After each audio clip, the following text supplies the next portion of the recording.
আসসালামু আলাইকুম। আমি যারা ইজি করে তোমাদের স্বাগত। আজকে আমরা চতুর্থ শ্রেণী প্রাথমিক গণিত বইয়ের অধ্যায় 5 গাণিতিক বাক্য এই অধ্যায়টির 69 পৃষ্ঠার অঙ্কগুলো সমাধান করব। আশা করছি আমার ভিডিও দেখার পর তোমাদের আর অন্য কারো সাহায্যের প্রয়োজন হবে না, তোমরা নিজেরাই অঙ্কগুলো সমাধান করতে পারবে। তাই শুধুমাত্র উত্তর দেখার জন্য ভিডিওটা না টেনে সম্পূর্ণ ভিডিও দেখে অঙ্কগুলো নিয়ম বুঝে নেওয়ার অনুরোধ রইল। আমি তোমাদেরকে সহজ পদ্ধতিতে বোঝানোর চেষ্টা করব। 1 নং বলা হয়েছে গাণিতিক প্রতীক ব্যবহার করে নিচের সংখ্যা রাশিগুলো প্রকাশ করি। আমরা গাণিতিক প্রতীক ব্যবহার করে নিচের সংখ্যা রাশিগুলো প্রকাশ করব। গাণিতিক প্রতীকগুলো অধ্যায়ের শুরুতে দেওয়া আছে। এগুলো হচ্ছে গাণিতিক প্রতীক, আমরা এগুলো দিয়ে সংখ্যা রাশিগুলো প্রকাশ করব। 1 নং দেওয়া আছে 49/7, এটিকে সংখ্যা রাশিতে প্রকাশ করি। আমি শুধু উত্তরটি লিখে দিচ্ছি। 49/7, প্রথম 49 দেব, ভাগের প্রতীকটা লিখব, তারপর 7। তারপর 2 নং বলা হয়েছে 9 × 9 + 19, প্রথমে 9, তারপর গুণ চিহ্নটি দিব, তারপর 9 আবার, তারপর হচ্ছে +19, যোগের চিহ্ন দিব, তারপর 19 লিখব। 3 নং বলা হয়েছে 35 থেকে 5 বিয়োগ করে বিয়োগফলকে 6 দিয়ে ভাগ। 35 থেকে 5 বিয়োগ করব আমরা, 35 বিয়োগ 5। তারপর বলা হয়েছে বিয়োগফলকে 6 দিয়ে ভাগ, বিয়োগফল যেটা বের হবে সেটাকে 6 দিয়ে ভাগ। আমরা এটাকে প্রথম বন্ধনীর মধ্যে রাখি, ভাগ 6। তারপর 4 নম্বরে বলা হয়েছে 25কে 5 দ্বারা ভাগ করে 55 থেকে বিয়োগ। আমরা 55 থেকে বিয়োগ করব, প্রথমে বড় সংখ্যাটাকে আগে লিখি, তারপর 25কে 5 দ্বারা ভাগ করতে বলা হয়েছে।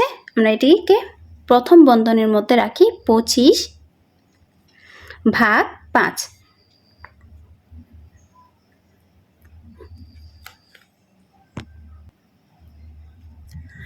পাঁচ নম্বরে বলা হয়েছে 55কে 12 দিয়ে গুণ করে 5 দিয়ে ভাগ। 5 নাম্বারটা লিখবো এখন আমরা। 55কে 12 দিয়ে প্রথমে গুণ করব, 55 × 12, এটিকে আমরা প্রথম বন্ধনীর মধ্যে রাখি। তারপর বলা হয়েছে 5 দিয়ে ভাগ, তারপর দেব 5। আশা করছি তোমরা 1 নং-এর সংখ্যা রাশিতে প্রকাশ করাগুলো বুঝতে পারছো। 2 নং বলা হয়েছে খালি করে সমান ও সমান নয় চিহ্ন বসাই। এখানে খালি ঘর দেওয়া আছে 4টি খালি করে আমরা সমান এবং সমান নয় চিহ্ন বসাবো। চলো দেখি কোন ঘরে কোন চিহ্নটি বসবে। প্রথমে আমরা 1 নম্বরটার উত্তর বের করব। এখানে কোন চিহ্নটি বসবে, সমান নাকি সমান নয় চিহ্নটি আমরা বের করি। 4 × 5 = 20, আমরা জানি 4 × 5 = 20। এখন ঘরটা দিই, এদিকের 20টা আবার বসাই। এখানে দুইটা সংখ্যাই সেম, এদিকেও 20, বাম পাশেও 20 এবং ডান পাশেও 20, তার মানে এখানে হবে সমান চিহ্ন। যখন দুই পাশে সেম সংখ্যা হয় তখন সমান চিহ্ন বসে, আর যখন এক পাশের সংখ্যা বড় বা এক পাশের সংখ্যা ছোট হয় তখন সমান নয় চিহ্নটি বসে। এখন আমরা 2 নম্বরটার বের করব। 36 ভাগ 12, আমরা জানি 36-এর সাথে 12 ভাগ করলে ভাগফল হবে 3। সেটা কেমনে, 12 36 লিখলাম। 12কে 12, 12 × 2 = 24, 3 × 12 = 36, এখানে 3 36, তাহলে ভাগফলটা হচ্ছে 3। এখানে আমরা ভাগফলটা লিখব 3, ফাঁকা ঘরটা বসাবো। তারপর দেওয়া আছে 4 সংখ্যা, এই 4 সংখ্যাটি বসালাম। এখন এখানে দেখা যাচ্ছে বাম পাশের সংখ্যাটি ছোট এবং ডান পাশের সংখ্যাটি বড়, তার মানে এখানে যে চিহ্নটি বসবে সেটি হচ্ছে সমান নয়। এখানে সমান বসছে কারণ দুই পাশের সংখ্যা সেম, 20 20, তাই এখানে সমান চিহ্ন বসছে। আর এখানে দুই পাশের সংখ্যা যেহেতু একটি বড় একটি ছোট, তার কারণে এখানে সমান নয় চিহ্নটি বসছে। এখন আমরা 3 নাম্বারটা করব। দেওয়া আছে 14 গুণ 3। আমরা এই ফলাফলটি বের করব। প্রথমে 14 গুণ 3 হচ্ছে 3 14 42। কেন হবে 42? ফাঁকা ঘরটি বসালাম, তারপরে 39 যোগ 2 মিলে হচ্ছে 41। এখানে দেখা যাচ্ছে বাম পাশের সংখ্যাটি বড় এবং ডান পাশের সংখ্যাটি ছোট, তার মানে এখানে দুটো সংখ্যা সেম নয়, তাই আমরা সমান নয় চিহ্নটা দিব। তারপরে 4 নম্বর দেখি, এখানে 57/3 দেওয়া আছে, তারপর দিল 23 বিয়োগ 2। প্রথম আমরা দেখি 57/3 দিলে কত ফলাফল আসে সেটি।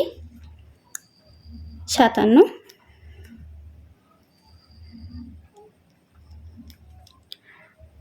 3 একে 3, এখানে 7টা নামালাম, 5 থেকে 3 গেলে 2, তারপর 3 নং 27। তাহলে ফলাফলটা হচ্ছে, ভাগফল হলো 19।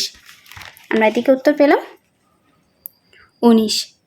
ফাঁকা ঘরটা বসালাম, তারপর হচ্ছে 23 থেকে 2 বিয়োগ করলে 21।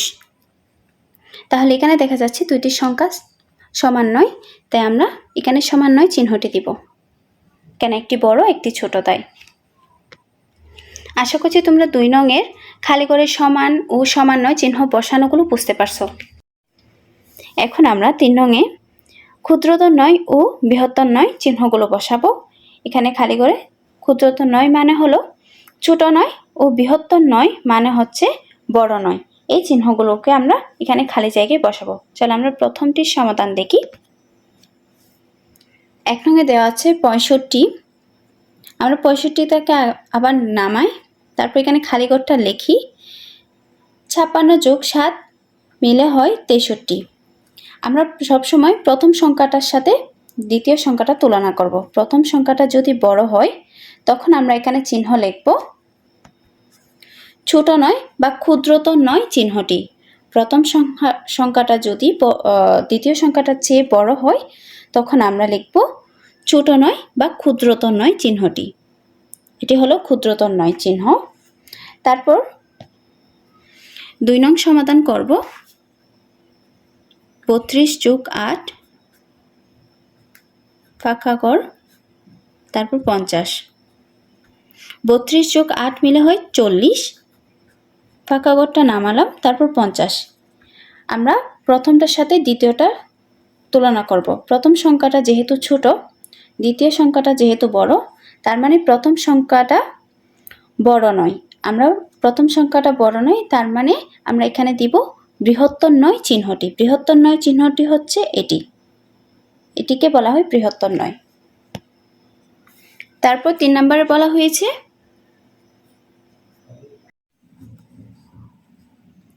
15 গুণ 5 ফাঁকা ঘর, তারপর 85। 15 গুণ 5 সমান হলো 75। 5 15 75, তারপর ফাঁকা ঘরটি লিখলাম, তারপর 85। এখানে দেখা যাচ্ছে প্রথম সংখ্যাটি দ্বিতীয় সংখ্যাটির চেয়ে বড় নয়, তাই আমরা এখানে চিহ্ন দেব বৃহত্তর নয় চিহ্নটি। বৃহত্তর নয় বা বড় নয়। তারপর 4 নম্বরে দেখব 94/2 ফাঁকা ঘর, তারপর 45। 94-এর সাথে 2 ভাগ দিলে 47 আসে। আমি এটি তোমাদের বোঝার সুবিধার্থে ভাগটি করে দেখাচ্ছি।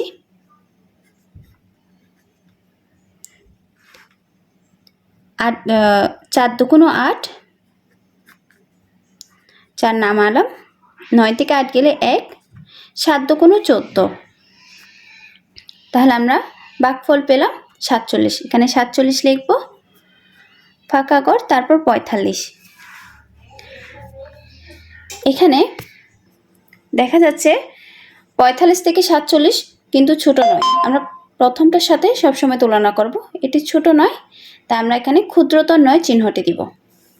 আশা করছি তোমরা 4 নংয়ের ক্ষুদ্রতর নয় এবং বৃহত্তর নয় চিহ্ন বসানোগুলো বুঝতে পারছো। 4 নংয়ে বলা হয়েছে ফাঁকা ঘরকে অজানা সংখ্যা হিসেবে ব্যবহার করে নিচের বাক্যগুলো প্রকাশ করি। 1 নং বলা হয়েছে 50 থেকে কত বিয়োগ করলে বিয়োগফল 35 হবে। 50 থেকে কত বিয়োগ করলে বিয়োগফল 35 হবে সেটা বের করার জন্য আমাদের থেকে আগে 50-এর সাথে 35-কে বিয়োগ করতে হবে। তাহলে আমরা উত্তরটা পেয়ে যাব। ফাঁকা ঘর দিয়ে অঙ্কটি সাজাই। প্রথমে 1 50 বিয়োগ ফাঁকা ঘর, তারপর ভাগফল ছিল 35। এখন আমরা এখানে অজানা সংখ্যাটি বের করার জন্য 50 থেকে 35-কে বিয়োগ করব।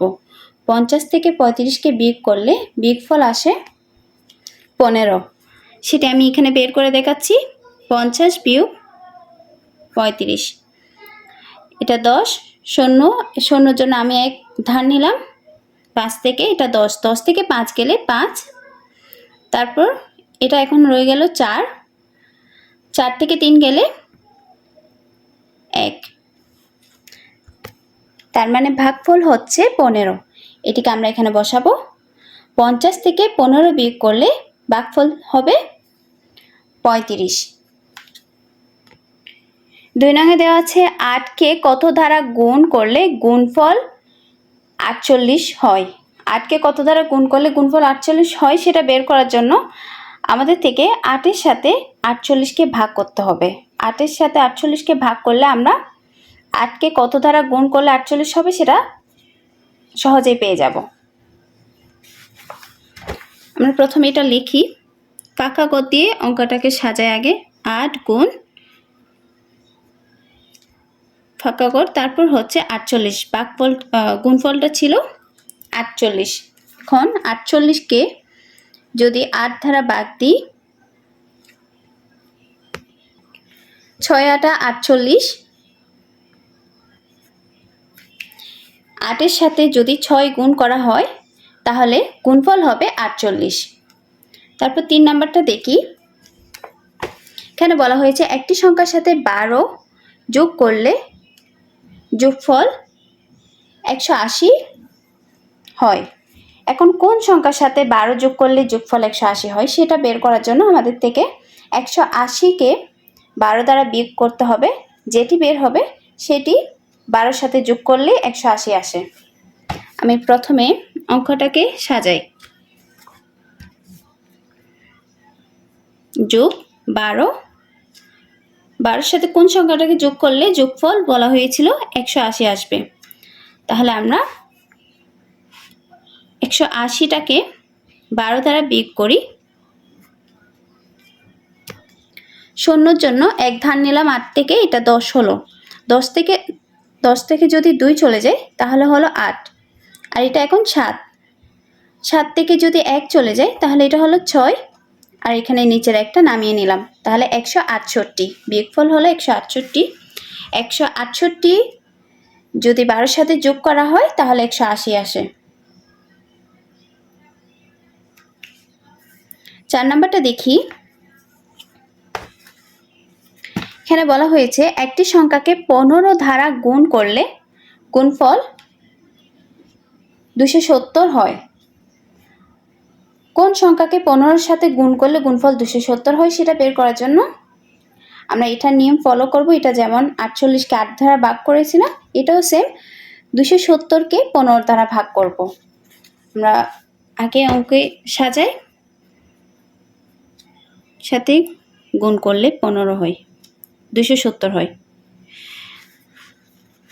270-কে 15 দ্বারা ভাগ করি। প্রথমে 15-কে 15, শূন্য, 7 থেকে 5 গেলে 2, 2 থেকে 1 গেলে 1, 120।